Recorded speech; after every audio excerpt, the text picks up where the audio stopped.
Hi friends, hello, welcome to easy drive. Friends, ఈరోజు మన topic వచ్చేసి ఫిల్టర్స్ అండి. కార్లో ఉండేటటువంటి ఫిల్టర్స్ గురించి. ఓకే, కార్లో ఎన్ని ఫిల్టర్స్ ఉంటాయి అంటే మనకి డీజిల్ ఆయిల్ ఫిల్టర్ ఉంటుంది, ఫ్యూయల్ ఫిల్టర్ అంటారు దాన్ని, డీజిల్ అవ్వచ్చు, పెట్రోల్ అవ్వచ్చు. అలానే ఇంజిన్ ఆయిల్ ఫిల్టర్ ఉంటుంది, అలానే మనకి ఏసీ ఫిల్టర్ ఉంటుంది, ఎయిర్ ఫిల్టర్ ఉంటుంది. ఓకే, ఒక్కొక్క ఫిల్టర్ గురించి సింపుల్గా చెప్పుకుందాం. మనకి ఫిల్టర్స్ ఎంత ఇంపార్టెంట్ అంటే చూడండి, ఇంజిన్ ఆయిల్ ఫిల్టర్ సపోజ్ సింపుల్గా చూసుకుంటే మనము ఇంజన్ మధ్యలో సన్న పౌడర్ లాగా మన ఇంజన్ తిరిగినప్పుడు ఆ ఐరన్ పార్ట్స్, మెటల్ పార్ట్స్ ఏవైతే ఉంటాయో అవి వాటి రాపిడి జరుగుతుంది. అప్పుడు ఆ రాపిడి వల్ల వచ్చే సన్న పౌడర్లా ఉంటుంది కదా, ఆ పౌడరు ఇంజిన్ ఆయిల్లో స్టోర్ అయి ఉంటుంది. ఆ స్టోర్ అయినటువంటి ఇంజిన్ ఆయిల్ ఆ ఫిల్టర్స్ చూడండి, ఇది ఫిల్టర్, ఇది కొత్త ఇంజిన్ ఆయిల్ ఫిల్టర్. ఈ ఫిల్టర్ లోపలికి ఇంజిన్ ఆయిల్ వచ్చేసి రొటేట్ అయ్యి మళ్ళీ వెళ్ళిపోతుంది. ఓకేనా, ఈ ఆయిల్, ఇంజిన్ ఆయిల్ ఈ ఫిల్టర్లోకి వచ్చేసి మళ్ళీ ఫిల్టర్ చేసుకొని డస్ట్ అంతా దీనిలో ఇరుక్కుపోతుంది. ఓకే, ఈ డస్ట్ అంతా దీనిలో ఇరుక్కుపోయి మన ఆయిల్లో ఉన్నటువంటి డస్ట్ ఎప్పటికప్పుడు దీనిలో స్టోర్ అవుతుంది. మనం ఇంజిన్ ఆయిల్ యాక్చువల్గా అన్ని కార్స్కి ఆల్మోస్ట్ 80% కార్స్కి 10,000 కిలోమీటర్స్కి ఒకసారి చేంజ్ చేస్తారు. నేను 8,000 కిలోమీటర్స్కే చేంజ్ చేసుకోమని చాలామందికి సజెషన్ ఇస్తూ ఉంటాను. అలా చేంజ్ చేసుకున్నప్పుడు ఖచ్చితంగా ఇంజిన్ ఆయిల్ ఫిల్టర్ అనేది 100% చేంజ్ చేయాల్సిందే. లేదంటే మనం కొత్త ఇంజిన్ ఆయిల్ యూస్ చేసినప్పుడు దీనిలో ఉన్నటువంటి డస్ట్ మళ్ళీ ఇంజిన్ ఆయిల్లోకి వెళ్ళిపోయి మళ్ళీ వెంటనే పాడైపోతుంది. చూడండి, ఇది కొత్తది, ఇది యూస్ చేసింది. చూసారా ఎలా ఉందో, ఎంత చేంజ్ ఉంది చూసారా. ఇలా ఫుల్గా మడ్ పట్టేసి బ్లాక్ అయిపోయి డస్ట్ దీని నిండా ఫిల్ అయిపోయి ఈ పరిస్థితికి వస్తుంది. చూడండి, ఇది పొజిషన్. ఇలా మన ఇంజిన్ ఆయిల్ మొత్తం ఇలా అయిపోతుంది. అలా అయిపోయి ఆ మడ్, డస్ట్, ఆ పేస్ట్ లాగా అయిపోయి ఆ ఫిల్టర్ని బ్లాక్ చేస్తుంది. ఆ ఫిల్టర్ కనుక లేకపోతే ఆ డస్ట్ మళ్ళీ ఇంజిన్ దగ్గరికి వెళ్ళేసి మళ్ళీ తిరిగేసి ఇంజిన్ ఆయిల్ మొత్తం ఇంకా త్వరగా పాడైపోతుంది. ఓకేనా, మన ఇంజిన్ మొబిలిటీకి, సౌండ్ రావడానికి, అలా చాలా వాటికి చాలా ప్రాబ్లమ్స్ క్రియేట్ అవుతాయి. అలానే ఫ్యూయల్ ఫిల్టర్ చూడండి, కొత్త ఫ్యూయల్ ఫిల్టర్ ఎలా ఉందో చూడండి. దీని క్వాలిటీ ఇలా ఉంటుంది. దీని లోపల మనకు ఫ్యూయల్ డీజిల్ అయినా అవనివ్వండి, పెట్రోల్ అయినా అవనివ్వండి, ట్యాంక్ నుంచి డైరెక్ట్గా ఇంజిన్ లోపలికి ఇంజెక్ట్ చేయబడదు, డైరెక్ట్గా దీనిలోకి వస్తుంది. దీనిలో నుంచి ఇంకొక కనెక్షన్తో ఫైరింగ్ ఛాంబర్లోకి వెళ్తుంది, పిస్టన్స్ దగ్గరికి. అక్కడ పిస్టన్స్ దగ్గర ఫైరింగ్ జరుగుతుంది కదా, కొంచెం ఫ్యూయల్ రెడీగా ఉంటుంది. ఆల్రెడీ ఎయిర్ ఫిల్టర్లో నుంచి అవుట్ సైడ్ నుంచి ఎయిర్ తీసుకుంటాం. ఆ ఎయిర్ తీసుకొని అక్కడ కంప్రెషన్ జరుగుతుంది, ఆ పిస్టన్ కంప్రెషన్ జరిగినప్పుడు ఆ ఫ్యూయల్ అనేది క్వాలిటీ బాగుండాలి. ఫ్యూయల్లో వాటర్ రాకుండా, ఇసుక, శాండ్, ఇప్పుడు మనం సింపుల్గా ఇసుక ఎక్కడి నుంచో రాదు, ఎవరన్నా వేస్తే వస్తుంది. లేదనుకోండి, మనం ఫ్యూయల్ క్యాప్ తీసినప్పుడు ఒక కార్ పక్కన పెడుతూ ఉంటాం. దానికి ఏదైనా చిన్న డస్ట్ పార్టికల్స్, ఇసుక అలాంటివి మళ్ళీ మనం క్యాప్ ఫిట్ చేసినప్పుడు ఆ డస్ట్ పార్టికల్స్ అన్నీ మళ్ళీ ఆయిల్లోకి వెళ్ళే ఛాన్స్ ఉంది. ఆయిల్లోకి వెళ్ళినప్పుడు అదన్నా అవ్వచ్చు, ట్యాంక్లో ఏదైనా ప్రాబ్లం జరిగి ఉండొచ్చు, పైప్స్లో ఎక్కడన్నా కానివ్వండి, డస్ట్ పార్టికల్స్, వాటర్ పార్టికల్స్ కానీ ఏదన్నా సరే మనకి ఫ్యూయల్ ఫిల్టర్ అనేది వాటిన్నిటిని ఫిల్టర్ చేస్తుంది. చూడండి, వాడేసింది ఎలా ఉంటుందో ఒకసారి చూపిస్తాను మీకు. ఇలా ఉంటుంది చూడండి. దీనికి కొత్త దానికి ఎంత చేంజ్ ఉందో మీరు చూడొచ్చు. ఓకే, ఇలా పాడైపోతే మనకి మన డస్ట్ పార్టికల్స్ అన్నీ ఈ ఫిల్టర్ అనేది ఫిల్ చేసేసుకొని డస్ట్ పార్టికల్స్ మొత్తాన్ని ఫిల్టర్ చేసేసి ఫ్యూయల్ ఫిల్టర్ మనకి పనిచేస్తుంది. అలానే మేజర్గా మనకి మైలేజ్ మీద ఎఫెక్ట్ చూపించేది ఎయిర్ ఫిల్టర్ అండి. ఎయిర్ ఫిల్టర్ చాలా చాలా చాలా ఇంపార్టెంట్. ఎయిర్ ఫిల్టర్ కనుక మనం టైం టు టైం చేంజ్ చేసుకోకపోతే ఎయిర్ ఫిల్టర్ నిండా డస్ట్ వచ్చేస్తుంది.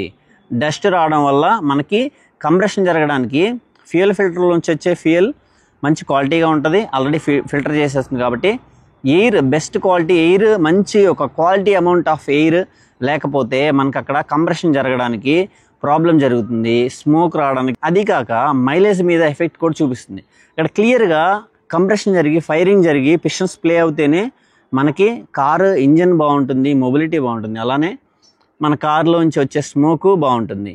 ఓకే, ఇంజన్ మీద అలాగే మనకి మైలేజ్ మీద ఎఫెక్ట్ పడకుండా ఉండాలంటే ఎయిర్ ఫిల్టర్ అనేది కంపల్సరీగా చేంజ్ చేసుకోవాలండి. చూడండి, కొత్త ఎయిర్ ఫిల్టర్ ఎలా ఉంటుంది, చాలా క్లీన్గా ఉంటుంది. ఇలా చాలా క్లీన్గా ఉంటుంది. చూడండి ఎంత క్లీన్గా ఉందో, చాలా క్లీన్గా ఉంటుంది. డస్ట్ అనేది దీంట్లో ఉండదు. ఓకే, ఇది మనకి బయట నుంచి వచ్చే ఎయిర్ నుంచి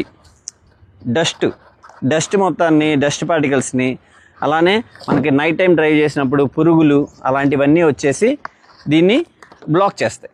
ఈ ఎయిర్ ఫిల్టరు అలాంటి వాటిని అన్నిటినీ ఫిల్టర్ చేసేస్తుంది.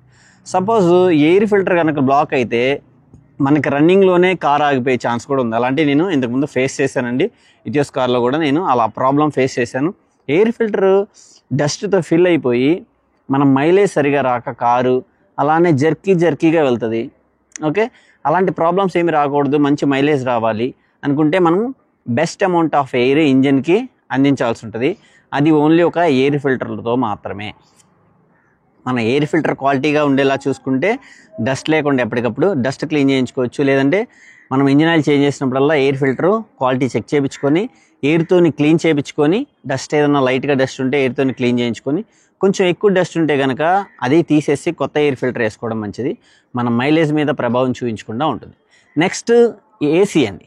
ఏసీ ఫిల్టర్ బయట నుంచి వచ్చే ఎయిర్ని తీసుకొని రొటేషన్ బటన్ ద్వారా మనకి బయట నుంచి వచ్చే ఎయిర్ని తీసుకొని ఫిల్టర్ చేసి మనకి ఏసీ ఎయిర్ రావడానికి, ఫ్యాన్లోంచి రావడానికి ఏసీ ఫిల్టర్. ఓకే, ఇదేమో ఈ ఎయిర్ ఫిల్టర్ ఏమో ఇంజన్ దగ్గరికి ఎయిర్ని పంపించడానికి, ఏసీ ఫిల్టర్ ఏమో మనకి ఇన్సైడ్కి, అంటే మనం పీల్చుకునే ఎయిర్ ఇంజన్కి, ఇది మనకి. ఓకే, ఇది కూడా చాలా క్లీన్గా ఉండేలా చూసుకోవాలి. ఇది ఆల్రెడీ సీల్ వేస్తుంది. ఓకే, ఇది కూడా సేమ్ నీట్గా ఉంటుంది, కొత్తది నీట్గా ఉంటుంది. యూస్ చేసిన దాంట్లో చాలా డస్ట్ వస్తుంది. యూస్ చేసింది ఎలా ఉంటుందో చూడండి, నేను ఈ కింద చూపిస్తూ ఉంటాను. ఓకే, ఎయిర్ ఫిల్టర్ కనుక, ఏసీ ఫిల్టర్ కనుక మనం చేంజ్ చేయించుకోకపోతే మనకి మంచి ఎయిర్ రాదు, బెస్ట్ ఎయిర్ మనకి రాదు. ఓకే, డస్ట్ ఉండిపోతే ఏమవుతుంది, ఏసీ సరిగా రాదు. మంచి ఎయిర్తోని ఏసీ కూలింగ్ బాగా వస్తుంది. ఏసీ ఫిల్టర్ మార్చకపోతే, ఎప్పటికప్పుడు చేంజ్ చేసుకుని దీని కండిషన్ గుడ్గా ఉండేలా చూసుకోకపోతే మనకి ఏసీ కూలింగ్ తక్కువ వస్తుంది. సమ్మర్ వస్తుంది అనగానే ఏసీ చూసుకుంటారు. ఏసీ చాలా నీడ్, పిల్లలు ఉంటారు, మనకి నీడు. ఓకేనా, చాలా హాట్గా ఉంటుంది, కార్ అంతా హాట్ అయిపోతుంది. మనకి ఏసీ బాగా రావాలంటే ఏసీలో గ్యాస్ బాగుండాలి, ఇంజన్ కండిషన్ బాగుంటేనే ఏసీ కూడా మంచిగా రన్ అవుతుంది. మెయిన్గా ఈ ఏసీ ఫిల్టర్ అనేది బాగుంటే మంచి ఎయిర్, గుడ్ ఎయిర్, మంచి కూలింగ్తోని మనకి ఎయిర్ అనేది వస్తుంది, మంచి కూలింగ్ కూడా వస్తుంది. ఈ ఫిల్టర్ కనుక బ్లాక్ అయితే మనకి ఏసీ సరిగా రాదు. ఏసీ కండిషన్ ఎంత బాగున్నా, ఏసీ పైప్స్, వెంట్స్ ఇవన్నీ ఎంత బాగున్నా కానీ మనకి కూలింగ్ బెస్ట్గా రావాలంటే ఏసీ ఫిల్టర్ అనేది కంపల్సరీగా కొత్తది చేంజ్ చేయించుకోవాలి, డస్ట్ పట్టేసి ఉంటే కనుక. ఓకేనా, దీనిలో కూడా పురుగులు వచ్చే ఛాన్స్ ఉంటుంది. అలానే బయట వచ్చే డస్ట్ పార్టికల్స్ మొత్తం దీనిలో ఫిల్ అయిపోతాయి. నైట్ టైం వచ్చే పురుగులు అన్నీ కూడా దీనిలో ఫిల్ అయిపోతాయి. అవుట్ సైడ్ నుంచి వచ్చే ఎయిరే తీసుకుంటుంది. ఓకేనా, కాబట్టి ఫ్రెష్ ఎయిర్గా ఉండాలి మనకి, మంచి ఎయిర్, స్మెల్ లేకుండా, బ్యాడ్ స్మెల్ లేకుండా మంచిగా ఉండాలంటే ఎయిర్ ఫిల్టర్ చేంజ్ చేసుకోవాలి. మైలేజ్ మీద ప్రభావం లేకుండా ఉండాలి అంటే ఏసీ, మనకి ఎయిర్ ఫిల్టర్ చేంజ్ చేయాలి. మనకి మంచి ఏసీ రావాలంటే ఏసీ ఫిల్టర్ చేంజ్ చేసుకోవాలి. మన ఇంజిన్ ఆయిల్ క్వాలిటీగా ఉండాలంటే ఇంజిన్ ఆయిల్ ఫిల్టర్ కంపల్సరీగా 100% ఇంజిన్ ఆయిల్ మార్చిన ప్రతిసారి ఇంజిన్ ఆయిల్ ఫిల్టర్ మార్చుకోవాలి. ఇంకా ఫ్యూయల్ ఫిల్టర్ ఎప్పుడు మార్చాల్సిన పని ఉండదు. ఫ్యూయల్ ఫిల్టర్ ఎప్పుడో ఒకసారి, అంటే ఏదైనా బ్లాక్ అయినప్పుడు మనకి సింబల్ చూపిస్తుంది. ఏ సింబల్ చూపిస్తుంది కూడా నేను ఇక్కడ క్లియర్గా చూపిస్తాను. ఇట్లా ఫ్యూయల్ ఆయిల్ ఫిల్టర్ బ్లాక్ అయిందా లేదా, వాటర్ వచ్చిందా దీనిలోకి అనేది మనకి సెన్సార్ ద్వారాగా మనకి క్లియర్గా ఇక్కడ సెన్సార్ ఉంటుందండి. ఆ సెన్సార్లో మనం చూసుకొని మనం ఎప్పుడు మార్చుకోవాలో మనకి ఇండికేషన్ వస్తుంది. దాంతో మనం మార్చుకోవచ్చు. నేను ఇచ్చిన ఈ ఇన్ఫర్మేషన్ మీకు ఖచ్చితంగా నచ్చుతుంది అనుకుంటున్నాను. అలాగే యూస్ఫుల్ కూడా అవుతుంది అనుకుంటున్నాను. మీకు ఖచ్చితంగా నచ్చి యూజ్ అవుతుందని మీకు అనిపిస్తే ఖచ్చితంగా మన వీడియోని లైక్ చేయండి, షేర్ చేయండి. మీ ఫ్రెండ్స్ కార్లు ఉన్న ఫ్రెండ్స్ ఉంటారు కదా, వాళ్ళందరికీ షేర్ చేయండి. Okay, thank you friends. ఇంకా సబ్స్క్రైబ్ చేసుకునే వాళ్ళు ఎవరైనా ఉంటే సబ్స్క్రైబ్.